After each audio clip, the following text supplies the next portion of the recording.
When Nintendo released The Legend of Zelda Breath of the Wild back in March, I was like, there you go, that's Game of the Year, there you go, that's it, there's nothing that can top that. Well, I think they just did that here with this game, Super Mario Odyssey. It is a really good game, but I mean, where to begin? There's so much to say about this game.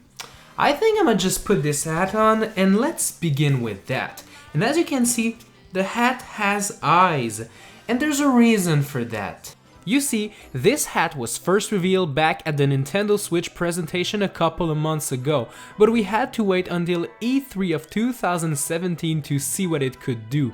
The E3 trailer for Super Mario Odyssey started with a shot of a giant T-Rex with a Mario hat on, and it didn't take long to see what the hat could do. You can throw it at enemies, bounce on it, break boxes, and do many other things with it. But most importantly, it can capture things. But just before we get there, I just want to say that this hat is actually a little guy named Cappy. Cappy is an inhabitant of the Cap Kingdom, and he is on a quest to rescue Tiara, his sister. His sister happened to be on top of Princess Peach's head, which is once again being captured by Bowser. Well, Princess Peach is getting captured, not her head. You get it. Okay, so yeah, the game begins with Bowser kicking Mario's butt and shredding his traditional hat to pieces. Mario then wakes up in the Cap Kingdom, and he and Cappy decide to become best buddies to save Peach and Tiara. Soon, you'll be introduced to the capture mechanic I was mentioning a second ago. Throwing your hat at certain specific enemies will allow you to capture them, basically turning Mario into them, and you'll get their abilities. For example, you can be a Goomba that can pile up with his fellow brothers. You can also turn into a frog and jump super high. You can turn into a Cheep and swim super fast underwater. You get the drill. And this brand new mechanic is really amazing. I mean, we've been fighting those enemies for decades now, and finally we can turn into them to use their cool abilities? I mean, I'm a freaking bullet bill now. What kind of game allows me to do that? Well, Super Mario Odyssey. Odyssey follows the footsteps of Super Mario 64 and Super Mario Sunshine, giving you giant worlds to explore, allowing you to collect many things in them.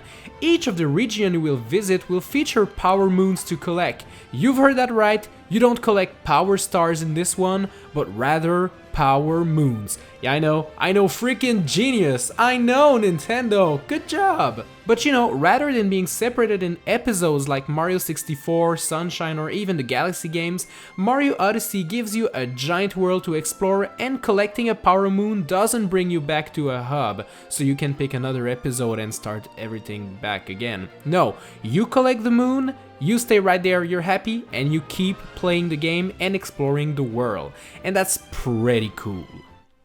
But there's a good reason for that. You see, previous Mario games usually had around 120 stars to collect, which was a lot in itself, but it's nothing compared to the hundreds of moons you'll have to collect in Odyssey. I believe there's around 880 power moons in total, so if you want to complete this game 100%, you'll have to put a lot of hours into it. And since there's so much more power moons than there were stars in other games, you'll figure out that they're way easier to obtain. Sometimes a little bit too easy. Some of them require you to complete certain objectives, but others just lie there in plain sight, they're just right there waiting to be collected. And first entering a new area usually allows you to collect about 10 moons in a matter of minutes. But to be honest with you, I think I like this formula more than traditional 3D Mario games before. Maybe it's just me, but I really like the feeling of having tons of things to collect, even if some of those things are just there in plain sight and are stupidly easy to get. I guess it's the number that I really like, it's hard to say, but I really like that.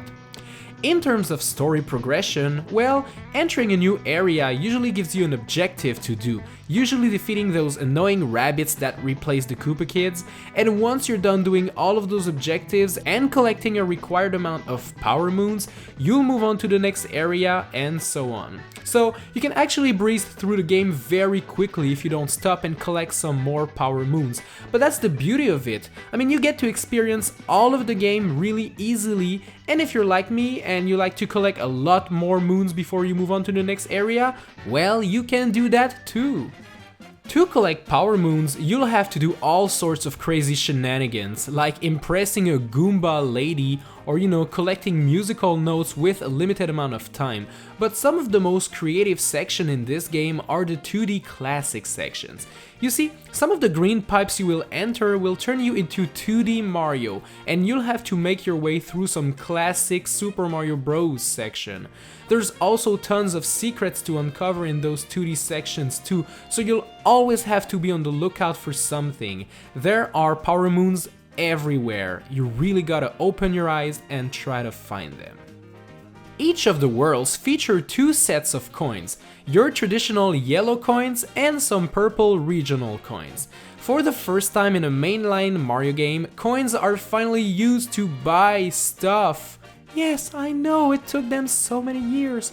But with those coins you can buy power moons, extra hearts, as well as new hats and costumes. Usually those hats and costumes don't really change the gameplay, but Super Mario Odyssey has so many different ones that I saw myself going back to the Odyssey many times just to try on a new hat and a costume combination. Some of those combinations pay homage to other games in the Mario franchise, like Dr. Mario and Super Mario Maker, to name a few. You can also tap some specific amiibo figures to get certain special costumes and get hints as to where the power moons are located. Completing the main story in Super Mario Odyssey won't probably take you too long, but that's not a bad thing, because once you're done beating the game, well, you're really just starting actually, cause a bunch of power moons only unlock once you have beaten the game, and a couple of other surprises also unlock, but I'll let you guys experience those by yourself, because they're so cool. So, even if you collected all of the power moons in a certain kingdom, after defeating the final boss, you'll have to come back and collect some more. That is really cool because I was afraid that this game would be too short, but I am now proud to say I was wrong. I'll be playing this game for a couple of months now, if I really want to collect everything and get to the special final level.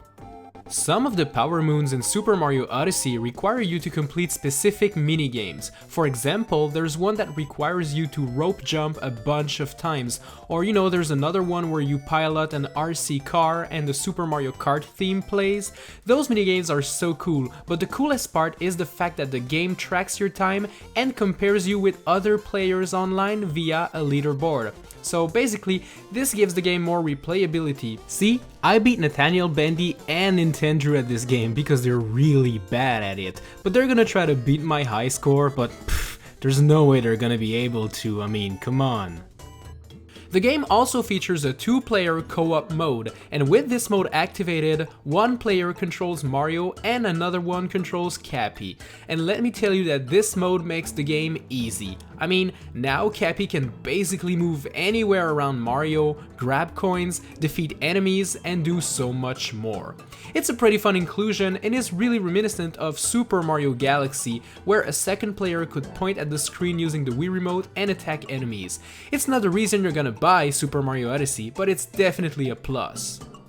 The final thing I want to touch on before we leave is the screenshot mode, and seriously, I didn't expect it to be so good. Like, at first when they showed it, you could control the camera and do a couple screenshots and pictures. I was like, meh, that's cool.